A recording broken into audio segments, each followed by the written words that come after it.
So what I'm holding in my hands is not only an example of masterful craftsmanship, but an evidence of heritage reinvention and successful launch on the global market thanks to the help of Asian investment.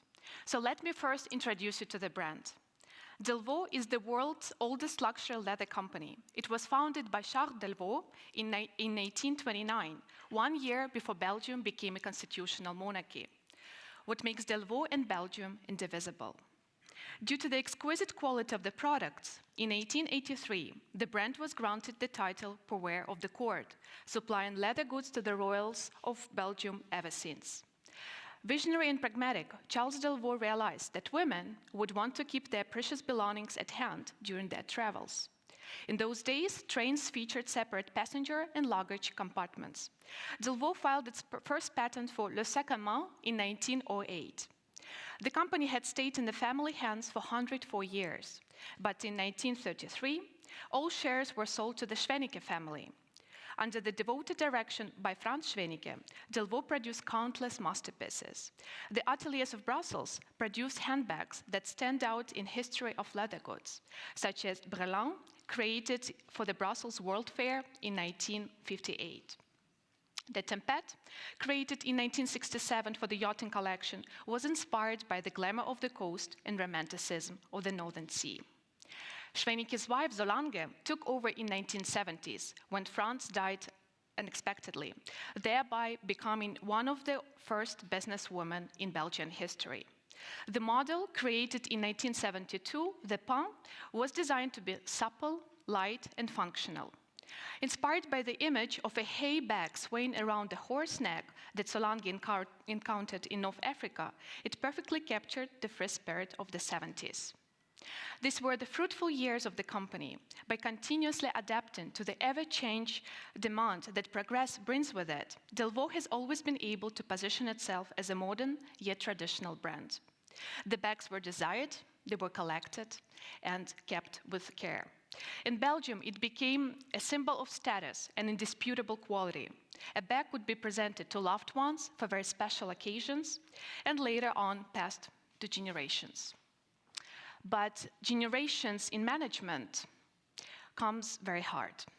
The successor, Franz and Solange's son, wanted to commercialize the brand, extending the product range beyond its expertise. The company was not able to pay high production costs. The ateliers in Belgium were forced to shut their doors. At a certain point, the production was even outsourced to Vietnam, which had a catastrophic influence on the quality.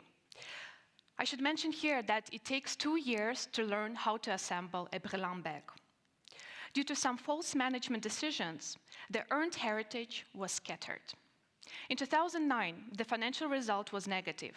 2010, the situation continued to decrease. The company was close to declaring bankruptcy. That's when the company started to search for a good partner to give the company an international boost. Many European luxury brands received foreign investment, but failed. What makes Delvaux different? In 2011, the sale could value the Belgian brand at around 500 to 600 million US dollars. The Hong Kong millionaire brothers, Victor and William Fan, acquired the stake together with the investment company Temasek Holdings, the commercial arm of the Singapore Minister of Finance, giving the two parties majority control of the company. Their newly founded private equity group, First Heritage Brand, was led by Jean-Marc Loubier. He, who was a minority shareholder, overtook the role of CEO. He would go on to be the key driver in expanding Delvaux, which rapidly accelerated its annual sales from 18 to 120 million euros. First Heritage Brand quickly adopted an ultra-conservative and cautious approach. The Fan brothers and Temasek were focused on reorganizing, improving return on investment, and expanding the brand store network, especially in Asia. Jean-Marc Loubier, on the other hand, was working on the brand's footprint and the Delvaux's new identity by rediscovering its heritage. Primarily, they rescued the ateliers in Belgium by bringing the production back to Europe, restoring herewith the 200-year craft expertise of work with leather, and started to educate their own craftsmen.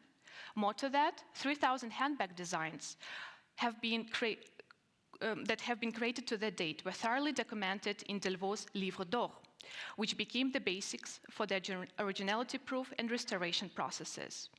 The brand opened flagships with design, furniture, and artworks in key locations throughout Asia, and only afterwards in Western meccas like New York, Paris, London, and Milan. Boutiques of Delvaux are the ultimate ambassadors of the house and Belgium, its birthplace. To share this idea, miniatures bijoutudes were created to represent the many treasures of Belgium. Made using sophisticated techniques such as screen printing and embossing, each miniature tells its own story. And Delvaux went even further. By opening a boutique in each new country, they launched a new miniature series. As a result, the brand went from being a national heritage to globally recognized brand with a network of 60 boutiques worldwide. More than 2/3 of the boutiques are located in Asia, including China, Hong Kong, South Korea, Japan, Singapore. In 2021, it was announced that Richemont, the Swiss group, acquired 100% of Delvaux, securing its future for many years to come. I met with Delvaux CEO, Mr. Loubier, for an interview, and he kindly shared with me that once the heritage is rediscovered, let everyone become part of it. He believes that there should be no territorial or timely borders when we speak about common cultural heritage. And what is actually the best way to include everyone in the story rather than exclude? Surely to invite artists on board. Delvaux developed an iconic collection based on ideas and expressions from Belgium's most famous modern surrealist artist, René Magritte.